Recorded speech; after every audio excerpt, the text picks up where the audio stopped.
12절부터 4절까지만 읽도록 하겠습니다. 한 절씩 돌아가면서 읽을게요. 저부터 읽겠습니다. 선지자가 이르되 여호와 나의 하나님 나의 거룩한 이시여 주께서는 만세 전부터 계시지 아니하시니까 우리가 사망에 이르지 아니하리이다. 여호와여 주께서 심판하기 위하여 그들을 두셨나이다. 반석이시여 주께서 경계하기 위하여 그들을 세우셨나이다.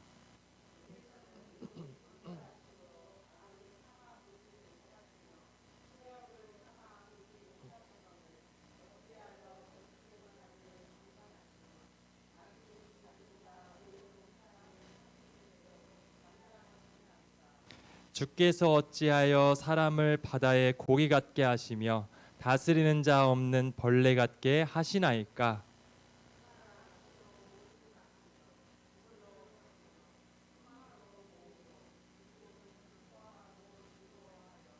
그물에 제사하며 투망 앞에 분향하오니 이는 그것을 힘입어 소득이 풍부하고 먹을 것이 풍성하게 됨이니이다.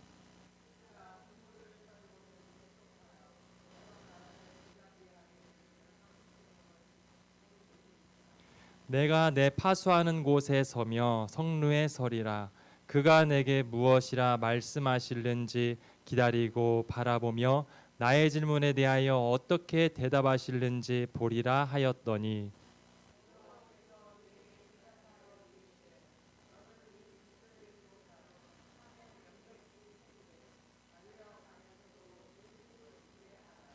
이 묵시는 정한 때가 있나니 그 종말이 속히 이르겠고 결코 거짓되지 아니하리라. 비록 더딜지라도 기다리라. 지체되지 않고 반드시 응하리라.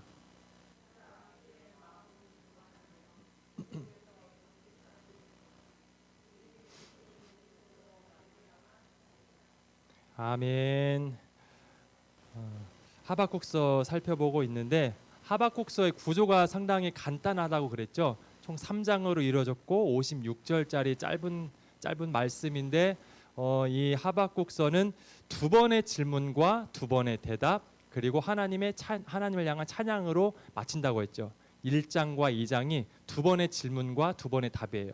선지자가 질문하면 하나님 답변하시고 선지자가 또 질문하면 하나님 답변하시고 이제 1장과 2장 그 모든 답변을 들은 다음에 그 너무 놀라워서 감격스러운 마음으로 하나님을 찬양하며 기도하는 게 3장 마지막 내용입니다. 이 간단한 구조를 통해서 우리가 살펴보고 있는데 오늘은 두 번째 질문과 두 번째 답에 대한 내용입니다. 오늘 말씀 우리가 12절 말씀 다시 한번 읽어보고 시작할까요? 한번 같이 읽어보겠습니다. 시작. 선지자가 이르되 여호와 나의 하나님 나의 거룩한 이시여 주께서는 만세 전부터 계시지 아니하니까 우리가 사망에 이르지 아니하리이다. 여호와여 주께서 심판하기 위하여 그들을 두셨나이다. 반석이시여 주께서 경계하기 위하여 그들을 세우셨나이다. 아멘. 하박국 선지자가요. 지난번에 이미 하나님께 한번 질문을 했어요. 그리고 하나님의 그 답변까지 들었습니다. 그런데 마음이 이제 답을 들었으니까 속이 시원해야 하잖아요. 뻥 뚫려야 되는데 그게 아니에요. 오히려 하나님의 답변을 들었더니 더 의문이 생기고 마음이 더 답답해지는 거예요. 그 답이 좋지 않은 거죠. 응답이라는 건 원래 좋은 겁니다. 나에게 어떻게 생각되든 간에 그것이 어떤 방식이든 간에 결국은 우리에게 유익이잖아요. 그렇기 때문에 좋은 건데 이 선지자는 좋은 것으로 여기질 않았습니다. 오히려 더 큰 혼란에 빠지게 되었어요. 왜냐하면 악한 남유다 사람들을 이제 심판하기 위해서 더 악한 바벨론 사람, 갈대아 사람들을 사용하신다라는 그 하나님의 방식이 너무나도 이해가 안 됐던 겁니다. 예를 들어서요, 이제 동네에 도둑들이 있습니다. 제가 살던 그 전주에는 세 개의 유명한 그 조직 폭력배가 있었어요. 그 오거리파가 제일 약했고요. 그 다음에 나이트파, 가장 센 조직이 월드컵파인데 서대문구에도 분명히 조직 폭력배 있을 거예요. 제가 검색해 보니까 90년도에 서대문파라고 이렇게 검거된 그런 이력이 있더라고요. 또 다른 조직이 또 있을까요? 설마 우리 성도님들은 조직에 가입된 분은 없으실 거고. 예. 어쨌든 여기에도 그런 조직들이 있을 건데 만약에 서대문구에 사는 우리가 그런 좀도둑 때문에 많이 힘들어해요. 힘들어하고 있을 때 하나님 이 좀도둑 때문에 우리가 너무 힘듭니다. 이 사람들은 우리 거 다 뜯어가가지고 아파트도 사고 좋은 차도 사고 이렇게 누리면서 살아가는데 우리들은 단칸방에 살고 반지하에 살고 이렇게 힘들게 살아갑니다. 그러니까 이 좀도둑들 좀 하나님 없애주세요라고 기도했는데 하나님께서 알았다라고 말씀하신 거예요. 알았다라고 하면서 내가 더 큰 저기 서대문 발을 일으켜서 서대문구를 장악하게 하고 구청도 하게 하고 국회의원도 나오게 하고 모든 것을 다 다스려서 그 나쁜 사람들 내가 혼내줄게라고 말하는 것과 같은 겁니다.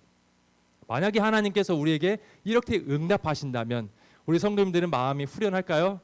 아니죠. 이 선지자처럼 더 답답하겠죠. 하나님 어떻게 그런 방식으로 일을 하실 수가 있습니까? 라고 우리는 그렇게 의문을 가질 수 있겠죠. 지금 하박국 선지자가 그런 거예요.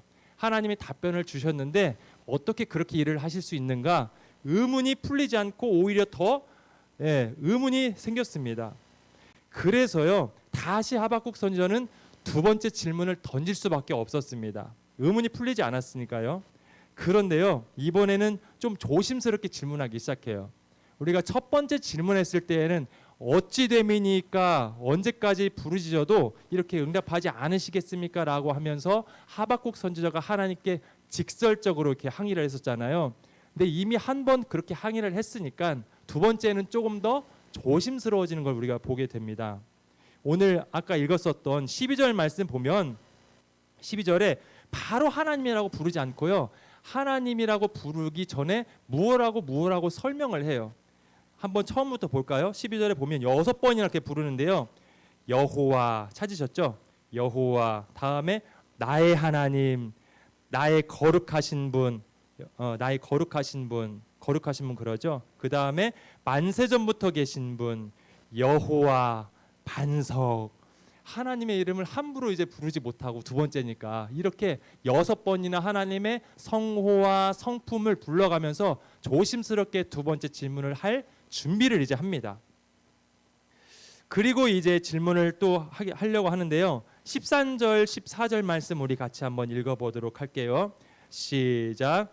주께서는 눈이 정결하심으로 악을 참아 보지 못하시며 패역을 참아 보지 못하시거늘 어찌하여 거짓된 자들을 방관하시며 악인이 자기보다 의로운 사람을 삼키는데도 잠잠하시나이까.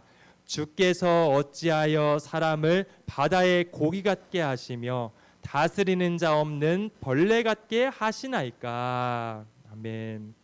하나님께 바로 질문하지 못하고 6가지에 대해서 하나님의 성품과 성호에 대해서 설명을 했죠. 그렇게 부른 다음에 이제 선지자가요. 하나님께서는 정결하시니까 악과 패역을 보지 못하는 분이라고 말씀을 하고 있죠.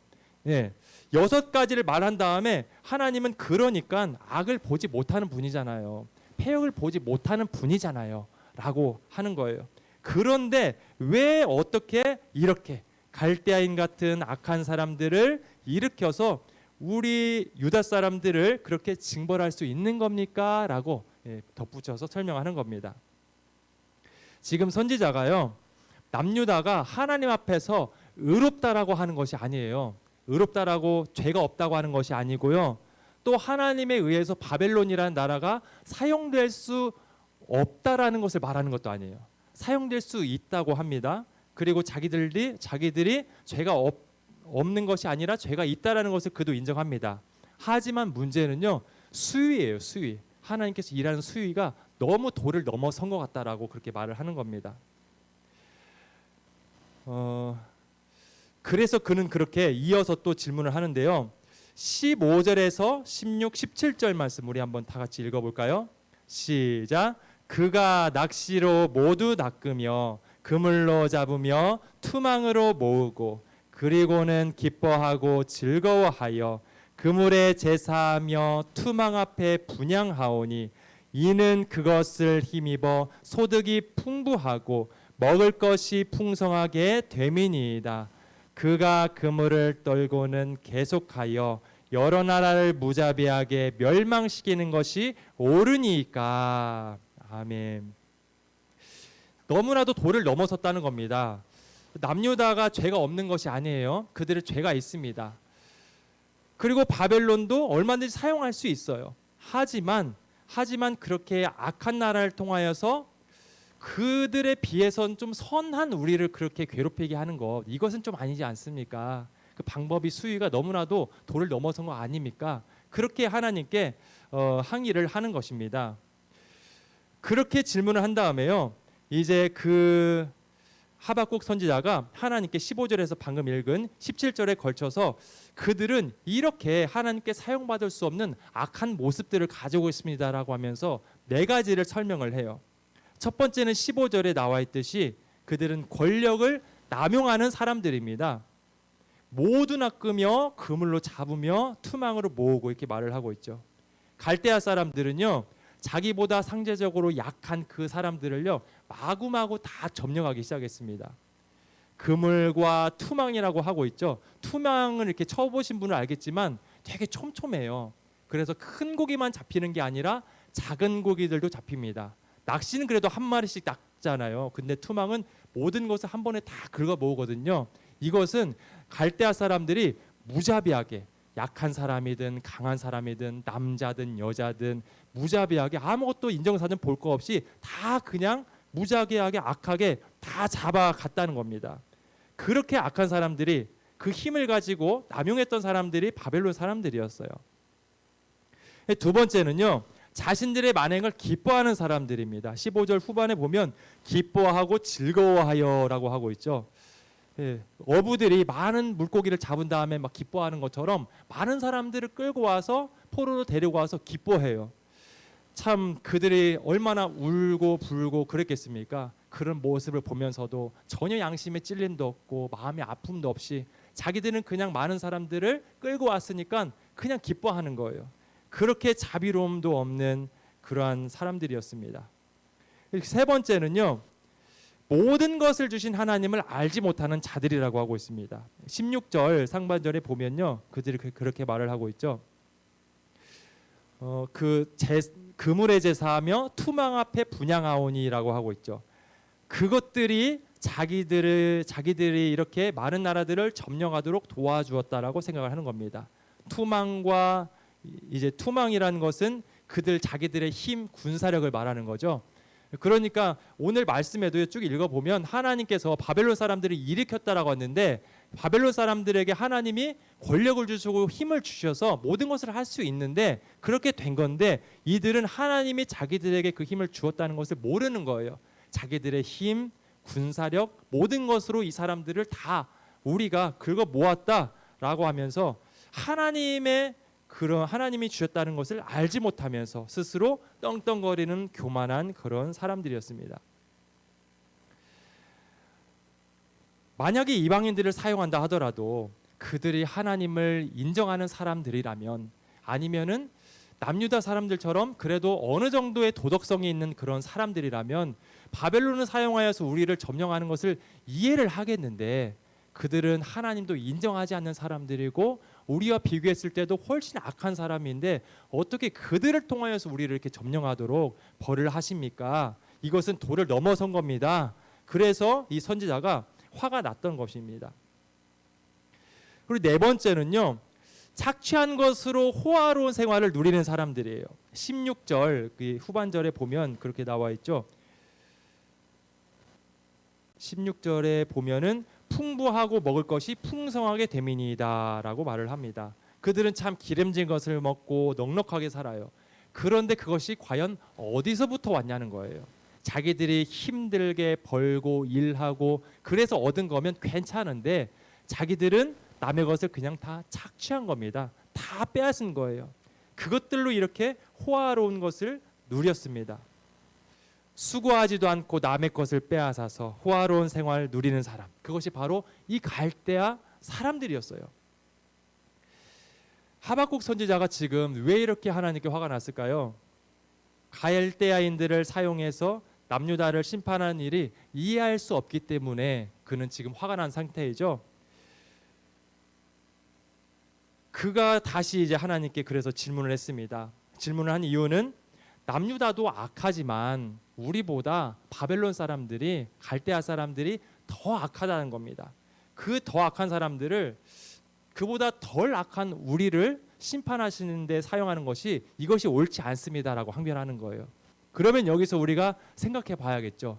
남유다보다 바벨론이 더 악하다라고 선지자는 말했습니다. 그러면은 바벨론보다 남유다가 덜 악하다라는 것을 지금 하나님께 확실하게 말하는 거겠죠. 그러면은 정말 남유다가 바벨론 사람들보다 정말로 덜 악할까요? 그렇게 말할 수가 있을까요? 갈대아 사람들이 남유다보다 더 악하다는 것, 우리의 관점에서 볼 때에는 정말 더 사악한 짓을 많이 했잖아요. 그렇게 볼 수 있어요. 그런데 과연 하나님께서 보실 때도요, 남유다가 정말로 그 바벨론 사람, 갈대아 사람들보다 덜 악할까요? 더 착하다고 볼 수가 있을까요? 꼭 그렇지만은 않을 것 같아요.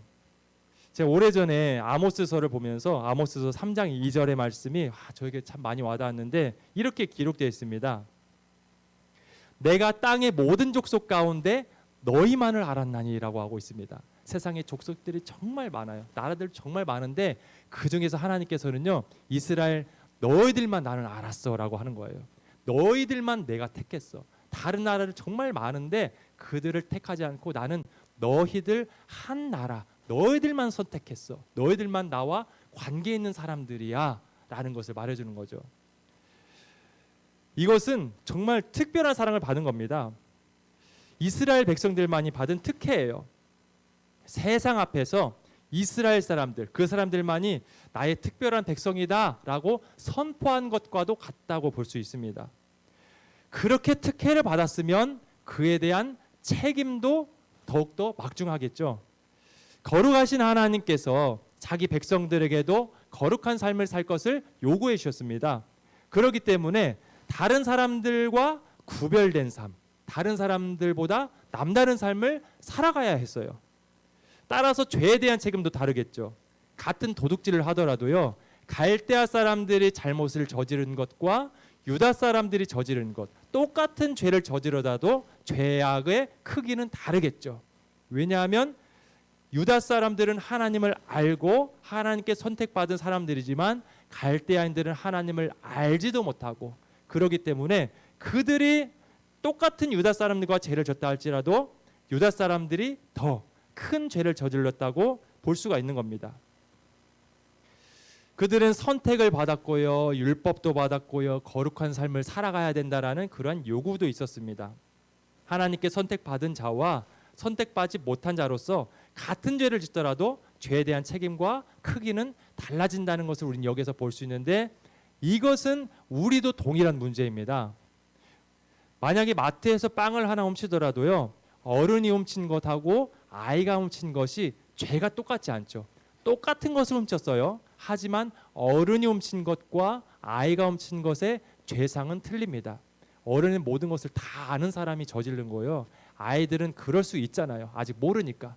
그렇기 때문에 같은 죄를 지어도 어른이 더 죄상이 큰 것처럼 하나님이 모르는 사람과 하나님을 아는 우리가 같은 죄를 지어도 죄상은 같은 것이 아닙니다. 우리의 책임이 훨씬 더 큰 거예요. 왜냐하면 우리는 하나님을 아는 사람들이잖아요. 하나님께 특별한 사랑을 받았고 특별한 선택을 받은 사람들이기 때문에 그렇게 우리는 똑같이 비교해서는 안 됩니다. 그들은 하나님을 모르니까 그럴 수 있는 거죠. 하지만 우리는 하나님을 알고 있습니다. 그렇기 때문에 똑같은 죄를 저질러도 똑같은 죄로 적용되는 게 아니라 우리의 책임이 더욱더 큰 거죠. 그렇기 때문에요, 우리가 그 하나님을 믿지 않는 사람들과 우리는 많이 비교를 하잖아요. 그래도 나는 하나님 믿지 않는 그 사람들보다 좀 나아. 저 사람들은 어떻게 저렇게 악하게 살아가지? 우리는 똑같이 비교를 하는데요, 그들은 우리의 비교의 대상이 아닙니다. 사실은 그들은 하나님 모르는 사람이고 우리는 아는 사람이잖아요. 그래서 그들과 비교해서 나는 좀 더 낫지라고 하면서 교만한 마음 가질 필요도 없고요, 그들의 우리보다 더 악함에 대해서 더 비난할 필요도 없습니다. 그들은 그들이고 우리는 우리예요. 우리는 우리 안에서 하나님 아는 사람들 안에서 비교를 할 수 있겠지만 믿지 않는 사람들과 그렇게 비교하는 것, 그것은 비교 자체가 안 된다는 겁니다. 따라서 하나님 믿지 않는 사람들과 이렇게 비교하면서 우리가 더 낫다라고 생각하는 그러한 하박국 선지자와 같은 그런 실수를 범하지 않는 우리 모두가 되기를 원합니다. 우리 한번 이제 1절 말씀 보도록 할게요. 1절 말씀 우리 같이 읽어보도록 하겠습니다. 시작. 내가 내 파수하는 곳에 서며 성루에 서리라. 그가 내게 무엇이라 말씀하실는지 기다리고 바라보며 나의 질문에 대하여 어떻게 대답하실는지 보리라 하였더니. 아멘. 하나님의 첫 번째 대답을 듣고 이제 거기에 대해서 다시 의문이 생겨서 하나님께 또다시 질문을 했습니다. 이제 그 다음에 선지자가 두 번째 질문까지 쏟고 나서 갑자기 태도가 변해요. 첫 번째는 막 쏟아놓고 그랬었잖아요. 근데 두 번째 갑자기 하나님께 정신없이 항변했었던 그 입을 다물기 시작합니다. 그리고 이제 눈을 열고 귀를 열어서 하나님께서 나에게 뭐라고 말씀하시는지 듣기로, 집중하여서 기다리기로 결단을 하기 시작해요. 1절에 보니까요. 1절에 보면 파수하는 곳 성루라고 나와 있죠. 이 파수하는 곳과 성루라는 곳은 이제 군대 용어입니다. 파수꾼은 이제 파수하는 곳에 서서 적이 오는지 안 오는지 주시하면서 보고 있죠. 그들은 긴장하면서 앞을 주시해 봅니다. 개미 한 마리라도 이제 지나가는지 안 지나가는지를 확인할 정도로 긴장해서 낙엽 하나 떨어지는 모습까지 놓치지 않으려고 모든 신경들을 곤두세워서 그러한 상태로 앞을 집중해서 바라봅니다. 높은 곳에서 멀리 바라보면서 정신을 바짝 차리고 긴장하며 살피는 것처럼 이제 그 선지자가요, 하나님께 묻기를 멈추고 말을 쏟아내던 입을 다물고 이제 하나님께 집중을 하기 시작을 합니다. 눈을 열어서 하나님이 보여주시는 것을 보기로 시작해요. 그리고 귀를 열어서 하나님께서 들려주시는 것을 듣기로 결단을 합니다. 그것을 위해서 전쟁터의 보초처럼 정신을 바짝 차리고 신경을 곤두세우고 긴장하면서 이제 기다리는 태도로 이제 태도를 전환을 합니다. 이것은 선지자가 이제 무엇보다 본래 본연의 위치로 돌아가겠다라는 그런 태도의 전환과도 같아요. 이것이야말로 선지자에게 가장 중요한 원래 본문의 본래 임무였습니다. 선지자는요, 말하기 전에 먼저 듣는 사람이었어요. 선지자는 하나님의 음성을 백성들에게 말하는 사람이잖아요. 그러니까 백성들에게 말을 하기 전에 그는 하나님께 먼저 듣는 사람이었습니다. 들어야 돼요. 들어야 들은 것을 대언하잖아요.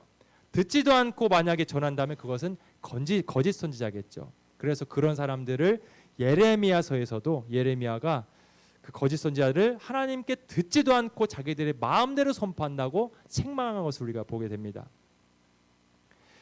하박국 선지자는요, 지금까지 그 현실에 대해서 자기의 말을 하나님께 쏟아내는 그런 자리에 있었어요. 그런데 이제는요, 그 현실에 대해서 하나님께서 뭐라고 말씀하시는지 들으려고 합니다.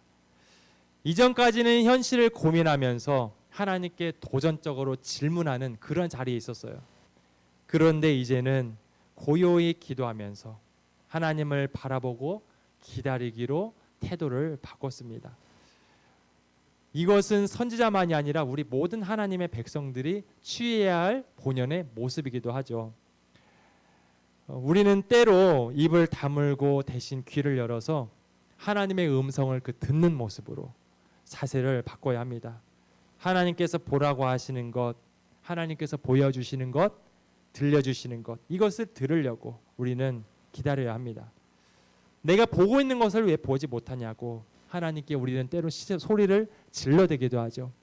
그렇게 소리를 지르다가도 잠시 멈출 줄도 알아야 합니다. 이해할 수 없는 상황에서 혼비백산해서 흥분할 수 있어요. 하나님께 왜 내가 하라는 것을 행하지 않습니까? 라고 하면서 우리가 하나님께 그렇게 항변을 할 수도 있는데요.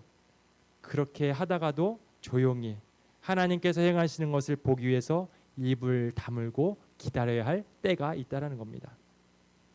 그동안에 우리의 기도 생활은 어땠을까요? 하나님이 말씀하시는 것을 듣고 하나님이 보여주시는 것을 보려는 그런 기다림보다 내가 먼저 오라는 것을 하박국 선지자처럼 이렇게 부르짖었을 때가 그렇게 아마도 많았을 것 같습니다. 저의 기도 생활도 좀 그렇습니다. 저도 많이 부르짖고 그럴 때마다 하나님 여기에서 무엇입니까? 라고 하기보다는 하나님께 해주세요라고 이렇게 말을 많이 해요. 제가 자주 인용하는 그런 기도가 있거든요. 하나님 왜 잠잠하십니까? 잠잠하지 마시고 제발 일해주세요. 왜 가만히 계십니까? 하나님 이런 분 아니잖아요. 시편의 그 고백처럼, 시편 기자의 고백처럼 제발 하나님 잠잠하지 말라고 제가 하나님께 항의를 많이 하거든요. 그렇게 많이 쏟아 놓으면 좀 속이 후련해집니다. 그걸 알기 때문에 저도 성도님들에게 처음부터 들으라는 말씀을 못 하겠어요. 저도 못 하고 있으니까. 그리고 하박국 선지자도 사실 그랬잖아요. 그도 항변했잖아요. 그러니까 기도의 순서는 이럴 수 있다고 생각합니다. 먼저 하나님께 쏟아 놓고 그 다음엔 들으면 괜찮을 것 같아요. 처음부터 안 되니까요. 어쨌든 하박국도요. 처음에 하나님께 항변으로 시작했지만 다시 이제 하나님께 본연의 자세로 돌아와서 뭐라고 말씀하시는지 듣는 자세를 이렇게 취하는 것을 보여줍니다. 우리는 떼쓸 때가 참 많이 있는데요.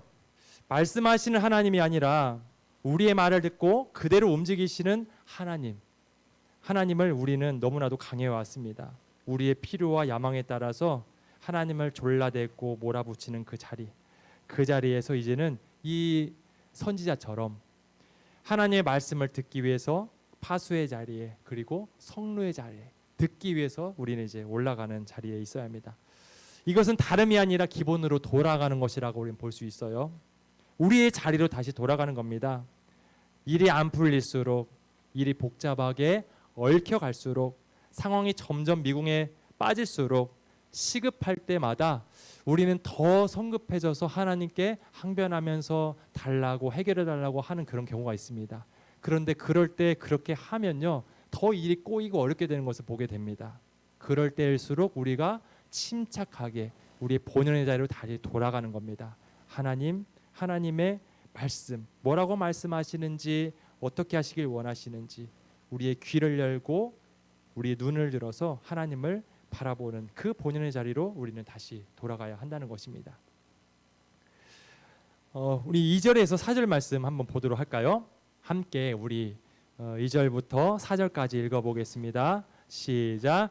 여호와께서 내게 대답하여 이르시되 너는 이 묵시를 기록하여 판에 명백히 새기되 달려가면서도 읽을 수 있게 하라.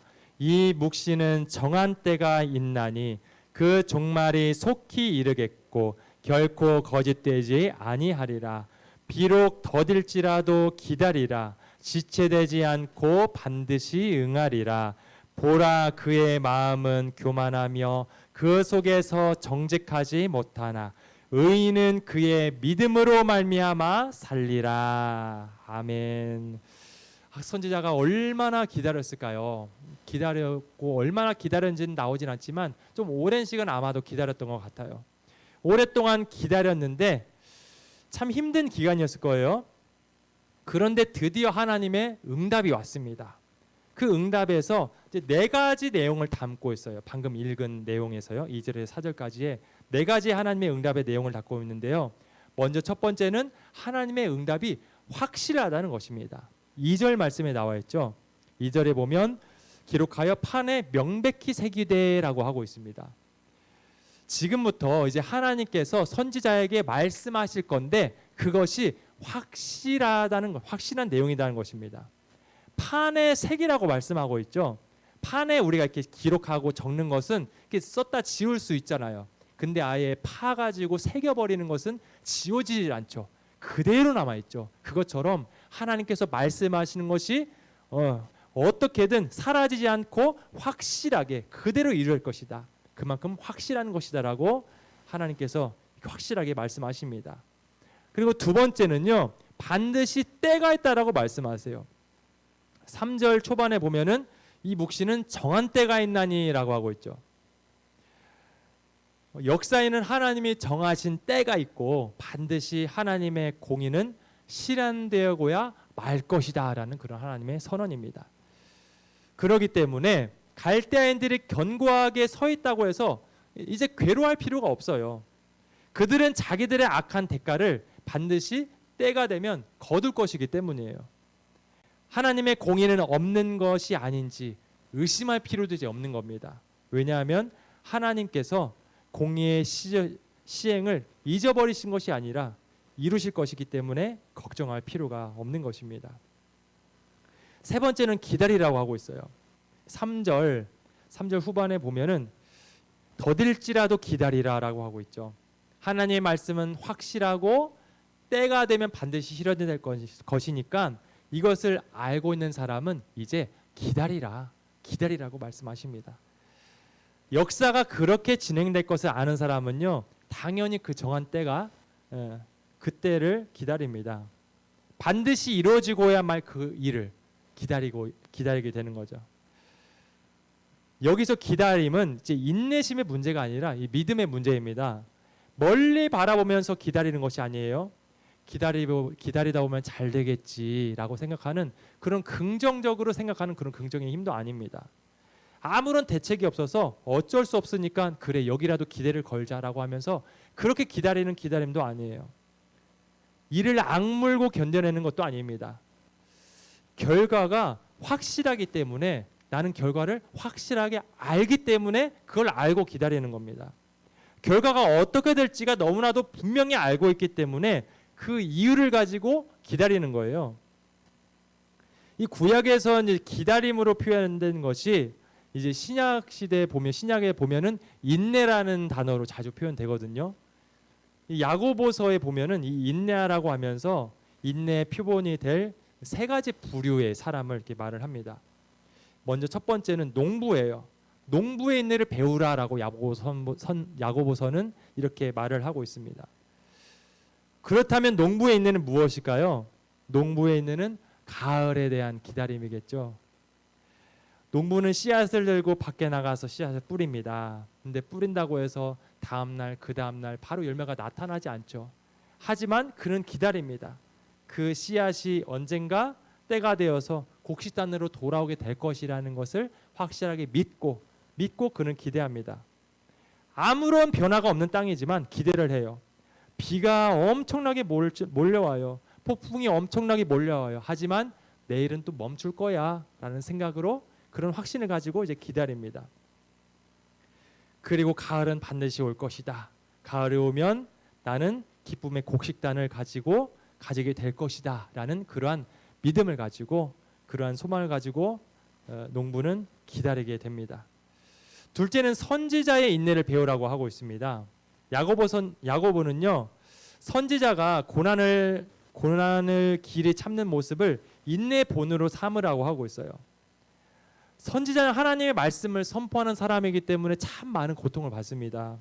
말씀 선포 사역을 인해서 먼저는 대적자들에게 받는 고난들이 많이 있죠.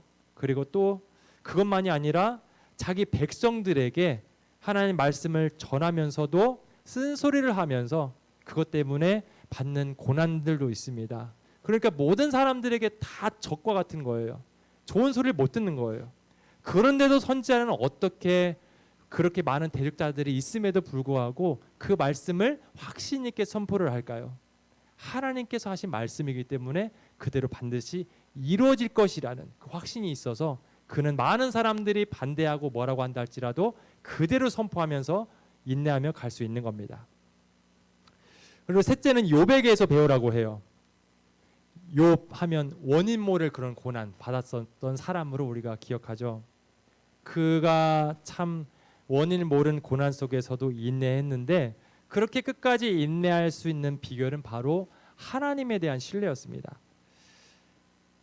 욥은 몰랐어요. 원인은 모르겠지만 하나님은 모든 것을 알고 계신다라는 그 확신, 그리고 하나님은 결국 나를 좋게 정금과 같이 인도하실 것이라는 그런 확신이 그에게는 있었습니다. 그 확신이 있었기 때문에 아내가 저주를 하기도 하고 친구들이 와서 험담을 하기도 해도 그는 그 모든 억울함과 답답함을 다 이기면서 인내할 수가 있었던 겁니다. 지금까지 세 가지의 하나님의 응답 내용을 살펴봤죠. 첫 번째는 하나님의 응답은 확실하다라는 것, 두 번째는 반드시 때가 있다라는 것, 셋째는 그러기 때문에 기다리는 것이었습니다. 그렇다면 그 기다린다는 것이 무엇인가? 그것이 바로 네 번째인데요. 네 번째는 바로 의인은 믿음으로 살리라라는 것입니다. 그게 4절 말씀에 나와 있죠. 갈대아인들은요, 정신 못 차리고 자기들의 그 교만함 속에서 정직하지 못하게 그대로 살아갈 거예요. 그들은 그렇게 살다가 결국 하나님 말씀대로 응해서 망하게 될 겁니다. 그렇다면 선지자와 의인들은 어떻게 살아갈 것인가?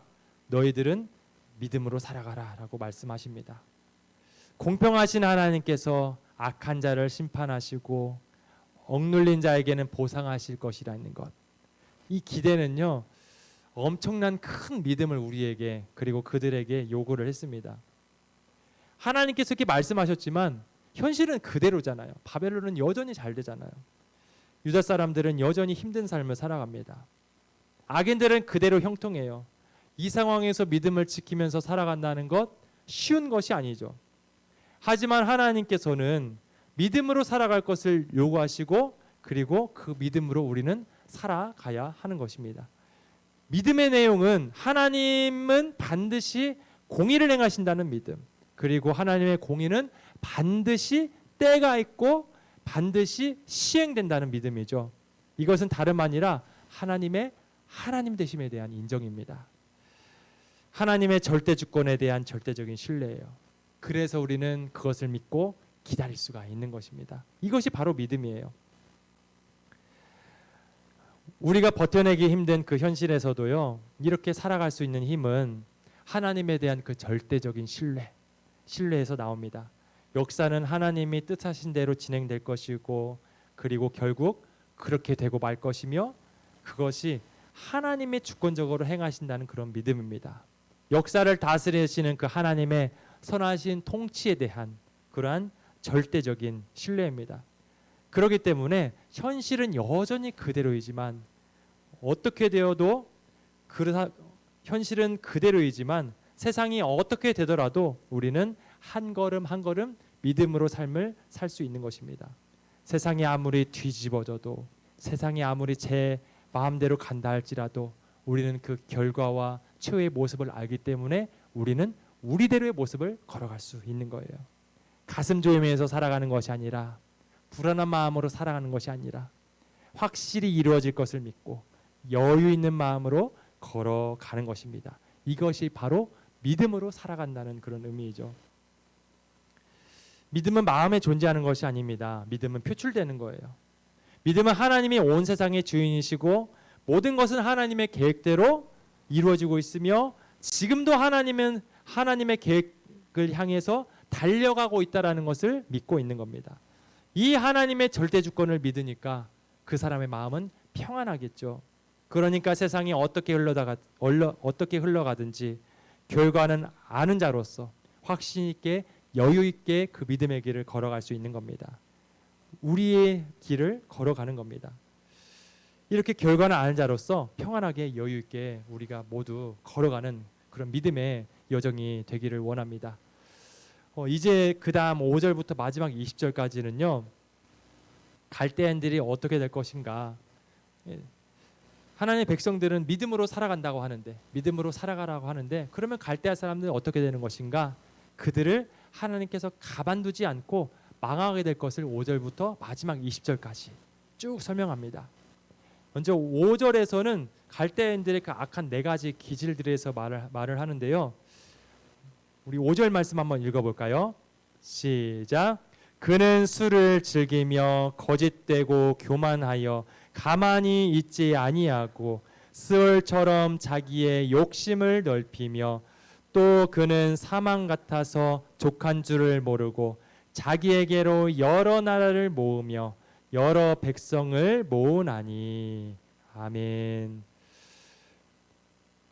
먼저 5절에서는요. 그들의 악한 네 가지 기질을 설명하는데 그들은 술을 즐긴다고 합니다. 술을 즐기는 사람들이었어요. 하나님께서 그들을 일으키셔서 모든 것이 그렇게 가능한 것이었는데 그들은 자기들이 모든 것을 다 이룬 것처럼 그렇게 즐기며 술을 먹으면서 기뻐했습니다. 그리고 그들은 다음으로 거짓된 사람들이었어요. 정직하지 않았습니다.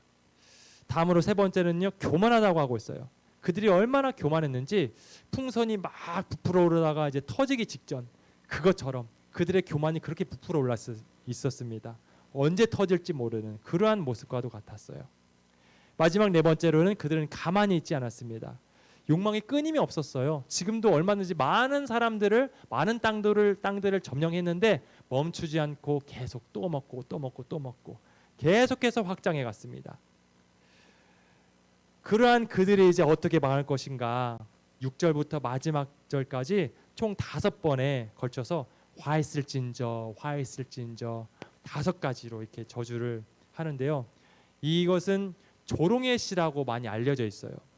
6절에 보면 평론하며 조롱하는 시로라고 하고 있죠. 그래서 이전에는 이 바벨론 사람들이 다른 약자들을 점령했는데 이젠 반대로 그때 점령당했었던 그 피해자들이 바벨론을 조롱할 것이다라고 하면서 이렇게 조롱하듯이 쓴 그 글입니다. 5가지로 그들의 죄악을 지적하면서 그들이 망할 것이라고 말을 하는데 이것은 인간의 보편적 그런 죄상들입니다. 그러니까 이 5가지를 보면서 우리들의 모습도 되돌아볼 수가 있어요. 먼저 첫 번째는 말씀이 너무 기니까 말씀은 읽지 않고 넘어가도록 할게요. 첫 번째는 이제 6절에서 8절인데요. 여기에서 이제 첫 번째 화했을진저라고 하면서 그들의 잘못을 말하는데 남의 것을 착취해서 부자 된 사람들, 그 사람들에게 내려집니다. 그들이 점령한 나라들에게 조공을 바치게 했어요. 이처럼 많은 것을 착취한 그들은 가해자인데 오히려 나중에 자기들이 빼앗은 그 사람들이 이제 그들에게 피해를 주게 될 것이다라고 이렇게 거기에서 말을 하고 있습니다.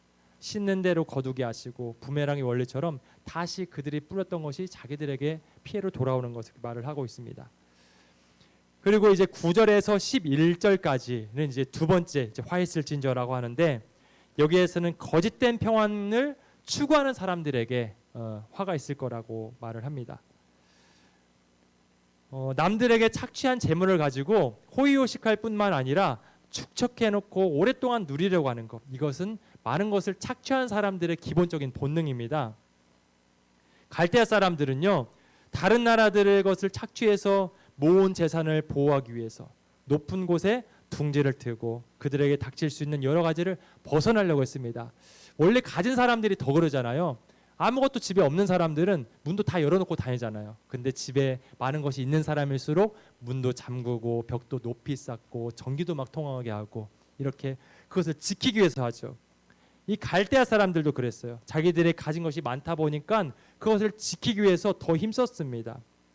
그것을 어떻게 지키기 위해서 힘썼냐고 이렇게 설명하는데 9절에 보면 높은 데 깃들이려 하며라고 하고 있죠. 이것은 독수리의 그 습성을 이렇게 표현한 거거든요. 보통 새들은 나뭇가지에 이제 둥지를 트는데 거기에는 뱀이나 다른 짐승들이 와서 공격을 하죠. 근데 독수리는 그렇게 하지 않는다고 해요. 독수리는 정말 아무도 접근할 수 없는 그런 절벽 높은 곳, 이런 곳에다가 해서 아무도 건드리지 못하게 그렇게 행동을 한다고 합니다. 바벨론이 그랬습니다. 자기들이 착취한 모든 것들을 빼앗기지 않기 위해서 정말 성을 높이 쌓고 또 쌓고 그렇게 지키려고 노력을 했습니다. 그 화면 한번 볼까요? 화면에 보면 바벨론이 얼마나 성을 높이 쌓았는지 그것을 제가 그림을 한 2가지를 준비했는데요. PPT 한번 보여주시겠나요? 바벨론 성에 대해서 바벨론 성이 어떠했을 것인가 이렇게 표현한 거예요. 정말 의리의리하죠. 저렇게 바벨론은요 저렇게 정말 높이 성을 쌓았습니다. 그 성이 어떻게 쌓았을까요? 저렇게 많은 벽돌로 쌓고 높이 쌓고 되게 길게 쌓았는데 그 모든 것이 다 남의 것을 착취한 것으로 쌓은 겁니다. 많은 것을 빼앗고 그것을 쌓는데도 자기들이 쌓지 않았겠죠. 그 착취한 인력들 모든 것을 사용해서 저렇게 견고한 성을 쌓았다고 합니다. 보니까 되게 튼튼해 보이죠? 저 성이요 2겹으로 쌓여 있다고 해요. 먼저 첫 번째도 2겹으로 돼 있는데 첫 번째 두께가 7m예요. 성벽 하나가 7m로 쌓여 있고요. 높이가 20m예요. 두께가 7m고 20m 간격으로 또 방어의 탑이 또 이렇게 쌓여 있다고 합니다. 그리고 그 두 번째 성벽이 두께가 4m로 돼 있었습니다. 그러니까 안쪽에 성벽이 두 줄이 있는데 한 줄은 7m, 한 줄은 4m. 그렇게 두껍게 쌓아놓은 거예요. 그리고 또 바깥에 또 이렇게 성벽이 있었어요. 또 바깥에 성벽을 또 두 개로 쌓았습니다. 이 성 전체가 이제 총 27km에 달했다고 해요. 어마어마하죠. 그 성이 두께가 얼마나 두꺼웠는지 성 그 두께 위에 4마리의 말을 끄는 그 마차가 달릴 정도로 그렇게 두꺼웠다고 합니다. 바벨론 성의 문이 총 8개가 저렇게 있어요. 8개가 있는데 그 중에 하나거든요. 그 중에 가장 유명한 문이 이스타 문이라고 하는데요. 그 문의 높이가 12m라고 해요. 우리 집 문보다 훨씬 더 높죠. 12m 높이. 그리고 그 문을 쫙 통해서 들어가면 1km의 길이 쫙 열렸다고 합니다. 어마어마하죠. 그 안에는 또 신전 7층짜리 신전이 있는데 높이가 85m였고요. 그 안에는 53개의 또 신전들이 있었다고 합니다. 얼마나 마음이 불안불안하면 그 신전을 53개나 지어서 우리 지켜달라고 그렇게 했을까요? 정말 이렇게 자기들의 것을 빼앗기지 않고 지키려고, 착취한 것을 지키려고 이렇게 힘썼던 것이 바로 바벨론 사람들입니다. 그리고 세 번째는요, 12절에서 14절에 나오는데요. 세 번째는 억울한 피를 흘린 자에게 주어진다라고 하고 있습니다. 갈대아 사람들은 자신들이 거할 그 마을을 건설하기 위해서 많은 노동력을 착취하기도 했고 성을 세우기 위해서 많은 노력을 기울였죠. 하지만 이 모든 것이 헛수고가 된다고 합니다. 왜냐하면 하나님께서 다 불태워 없앨 것이기 때문입니다. 그들이 보기에는 정말 아름다웠지만 이것이 세워지기까지 얼마나 많은 돈과 인력이 사용됐을까요? 그것들은 다 빼앗은 것들로 지어졌습니다. 바벨론은 그 공중정원이 유명했다고 해요. 공중정원이 무엇인가 봤더니 그 느부갓네살 왕의 아내가 이미티스라고 있었는데 그 아내가 저기 산악 지역에 살았었어요. 산악 지역에 살다가 이제 바벨론의 평지로 이사 오니까 내가 예전에 살던 곳에는 산에 이렇게 있었고 나무도 많았고 이런 말들을 했겠죠. 그러니까 아내를 위해서 그 평지에 가짜 산을 세웠어요. 산을 세워서 거기에다가 또 여러 가지 정원들을 만들고 이렇게 어마어마하게 의리하게 세웠다고 합니다. 그 모든 것들이 다 착취한 것으로 억울한 많은 사람들의 피를 흘리게 하면서 그렇게 쌓았던 것입니다. 그러니까 그것을 하나님께서 어떻게 참고 계실까요? 그들에게 다 갚아주시겠다는 것입니다. 그리고 네 번째는 15절에서 17절인데요. 여기에서는 술 취한 자와 폭력을 일삼는 자에게 주어 화가 있을 거라고 합니다. 바벨론 사람들은 술을 좋아했다고 해요. 그리고 그 술을 방탕한 것으로 넘어서서 다른 사람에게도 먹여서 그 사람들을 강간하는 그러한 악독한 사람들이었습니다. 이렇게 남의 것을 또 착취하기도 하고 술 취하기도 하고 이러한 나쁜 일을 행하는 것이 바로 바벨론 사람들이었습니다. 그리고 마지막 다섯 번째는 18절에서 20절 말씀인데요. 여기에서는 우상을 만드는 자들에게 화가 있을 거라고 그렇게 말을 하고 있습니다. 오늘 말씀을 이제 두 번째 하박국 선지자의 질문과 답변에 대해서 한번 살펴봤죠. 하박국 선지자는 하나님께 그렇게 질문했습니다. 이것은 정말 부당합니다라고 했습니다. 하지만 하나님께서는 하박국 선지자에게 하지만 내가 때가 되면은 그 악한 사람들도 내가 심판할 테니까 너는 그것을 믿고 믿음으로 살아가라. 너는 너의 길을 가면 돼라고 이렇게 말을 했습니다. 이것이 우리에게도 주어진 말씀이죠. 우리는 하나님께 이것은 부당하지 않습니까? 부당하지 않습니까? 여러 가지 모습을 보면서 현상들을 보면서 하나님께 항의하기도 하고 호소하기도 하고 그렇습니다. 그런 우리에게 하나님께서 말씀하시는 거예요. 그래, 부당하지? 맞아. 내가 그들 때가 되면 그들을 내가 멸할 거야. 벌할 거야. 그러니까 너는 그 결과를 아는 사람으로서 세상이 어떻게 되든 세상이 뒤집어진다 할지라도 너는 믿음으로 네 길을 걸어가면 돼 라고 우리에게 말씀하시는 것입니다. 우리에게 부당한 일이 주어지고 그것들이 보여질 때마다 하나님께서 결국 그 사람들을 벌하시고 또한 하나님의 정의를 나타내실 것을 믿으면서 믿음의 길을 걸어갔으면 좋겠습니다. 지금도 세상은 하나님의 계획 안에 있고요. 계획대로 흘러가고 있고요. 계획대로 모든 것이 드러나게 될 것입니다. 그 확실한 결과를 믿음으로써 확신을 가지고 믿음의 삶을 살아가는 저와 모든 성도들 되시기를 주님의 이름으로 축원합니다.